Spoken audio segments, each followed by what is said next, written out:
On April 29, 2011, the world will witness an astonishing event. Actually, fun enough, I was talking to the Queen about it on Thursday. An occasion packed with pageantry and protocol. I think if I told you anything like that, I'd have to shoot you. Yet reflecting the demands of the 21st century. Yeah, it's great.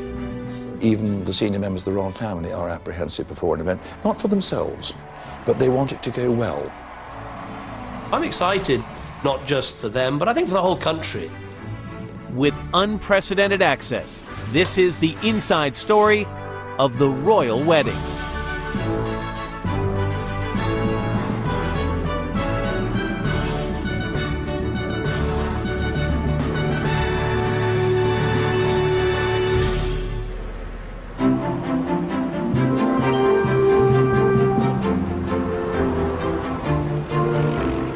Good evening, everyone, and welcome to London. In just 2 days' time, this city will come to a complete standstill as people all around the world sit at the edge of their seats. The most highly anticipated wedding of the century is about to get underway.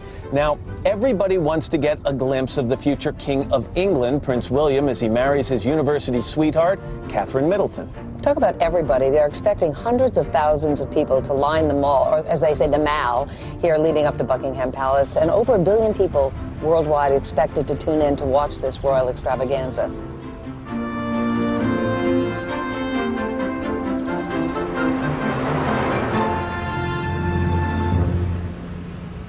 London, a city of nearly 8 million people, is gearing itself up for the big day. A spectacle which hasn't been seen in nearly 30 years.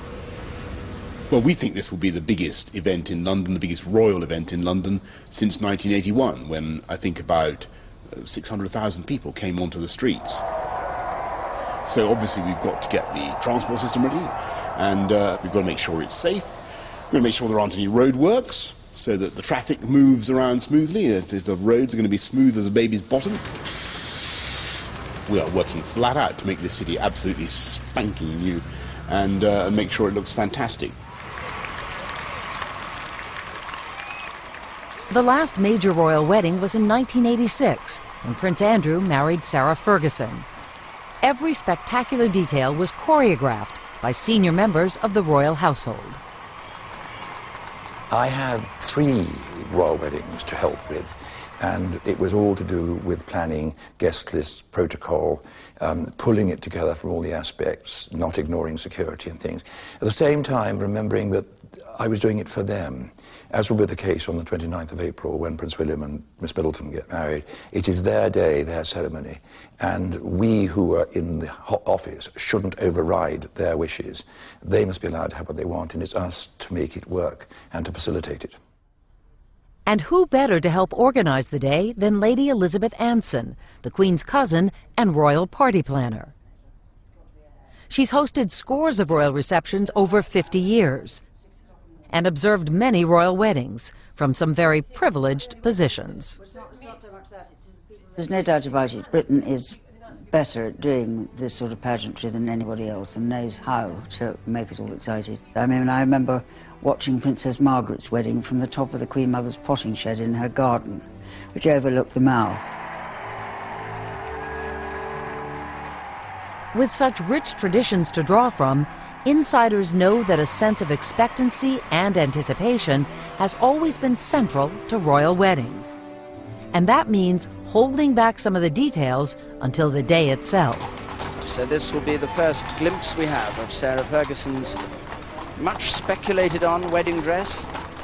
We need a few secrets in life. If everything's in the newspapers every day, there's no excitement. It'll be, I mean, the moment that the Queen steps out, or even more important, when Kate steps out of the car at Westminster Abbey, it's important that nobody knows what it is, because everyone, no matter who you are, you want to be, oh my God, look at that, isn't it wonderful? The excitement of it.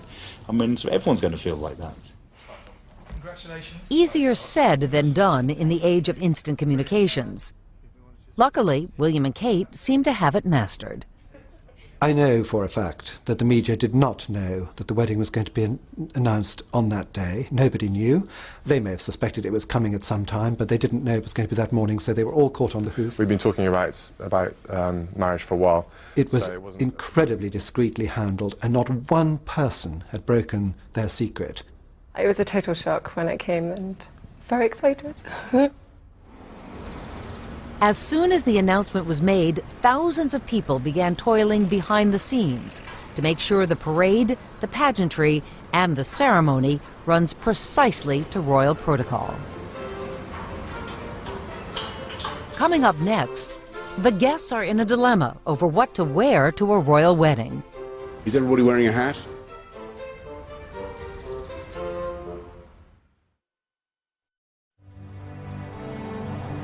This is Buckingham Palace. In just 2 days, Catherine Middleton enters the most famous royal family in the world.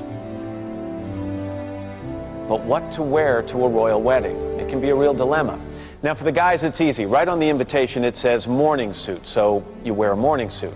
But for the female guests, it's a whole different ballgame, even if you're the queen. The Queen can never be seen to be fiddling with anything. When she gets out of her car or out of her carriage, she has to be ready to go. There's no, oh, is it creased here? Oh, have I got my skirt caught up? You can't do that. So everything has to hang beautifully, and she has to stand out. And so all of those things are really important. I mean, what she'll wear on the day, I have no idea.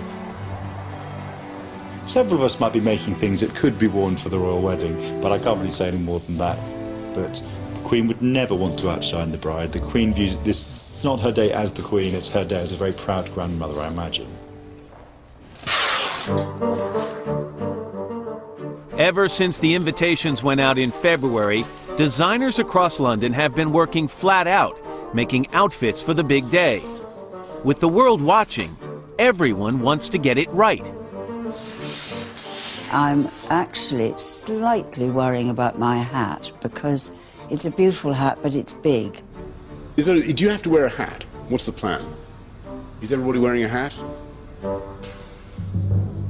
I much prefer that. And for guests less familiar with royal protocol, what to wear is a bit of a minefield. Love that. Marina Fogel is close friends with both William and Kate. And remind me, what's the etiquette? When you go to the reception, do you then take your hat off? It's like depends on the size of it, doesn't it? I don't think there'll be anyone not wearing a hat on the 29th because it is a London wedding. It's such an occasion, and if you're ever going to make an effort and buy a hat, this is the wedding to do it for, and this is the date to do it for. While Marina's obsessing over hats, for her husband Ben, it's proving a much easier choice. So what were your options on the invitation, Ben, regarding wearing morning wear?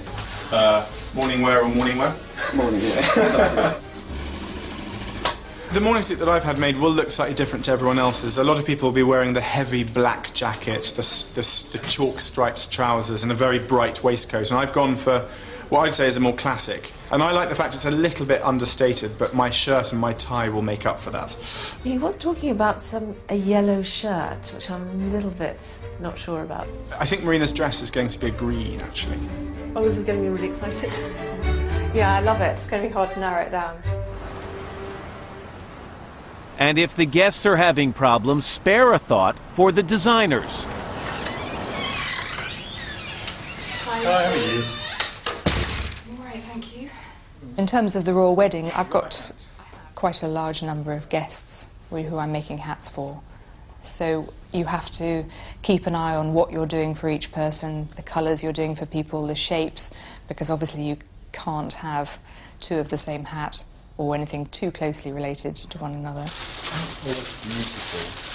You're more conscious than ever of what you're doing for the royal wedding because it is going to be beamed around the world, and you've absolutely got to get it right. You can't afford to make any mistakes.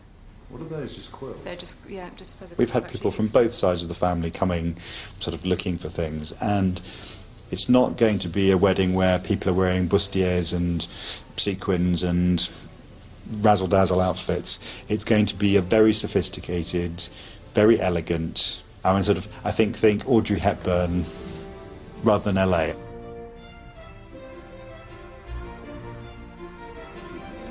And now, the dress that captured a prince's heart. This is the razzle-dazzle dress that Kate was wearing when it was rumored William fell for her. Andrews, designed by Charlotte Todd. It was originally made as a skirt. We still don't know whether it was Kate's idea on the day or the organisers of the show to hitch it up and wear it as a dress. It's definitely more revealing worn that way with the underwear showing. So this is still one and only chance, especially probably ever to see her on a catwalk, and definitely ever to see her in her underwear. It's very brave, but she was a lot younger then. She was a student. She was having a bit of fun for charity, so I do admire that. While William and Kate were at university at St. Andrews 10 years ago, their romance blossomed. They were together for quite a long time before anyone really knew about it. And I think they had a very strong friendship, which grew into something a little bit more, and then they fell in love, and it was a sort of well-kept secret at the time.